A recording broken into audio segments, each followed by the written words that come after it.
بسم الله الرحمن الرحيم. أهلا بكم في قناة تيسير أحلام والرقية الشرعية. النهاردة هنتكلم عن رؤية إصلاح التليفون في المنام.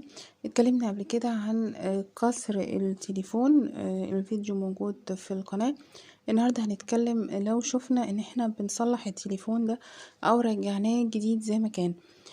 رؤية إصلاح الهاتف أو إصلاح الموبايل في المنام، أولا من الرؤى اللي بتدل على استقرار، كمان من الرؤى اللي بتدل على صحة وتعافي للرائي.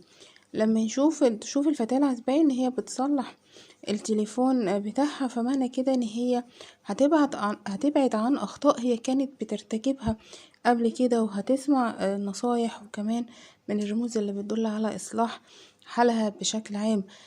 كمان لو كانت في خلافات، لو كانت مرتبطة او كانت مخطوبة وكانت في خلافات بينها وبين خطيبها، وشافت ان هي صلحت التليفون، فمن الرموز المبشرة بإصلاح علاقة. وبرضو لو كان عندها مشاكل مع حد أو خصومة، فمن الرموز اللي بتدل على زوال الخصومة. كمان تصليح الهاتف في المنام للشاب من الرموز اللي بتدل على بعد عن معصية أو عن ذنب أو ارتكابه لذنوب كان بيعملها. كمان المرأة المطلقة لما تشوف ان هي صلحت التليفون بتاعها او الموبايل بتاعها، فمن الرموز اللي بتدل على عودتها مرة تانية لطليقها او لزوجها السابق.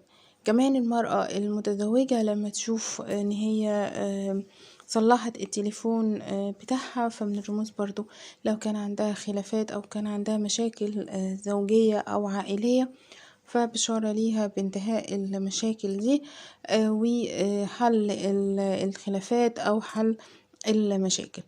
كمان لو كان عندها خصومة مع حد، فده انتهاء للخصومة. أحيانا بتدل على عودة صلة أو عودة صلة رحم مثلا، أو عودة علاقة كانت اتقطعت، فمن الرموز اللي بتدل على عودة العلاقة دي مرة تانية.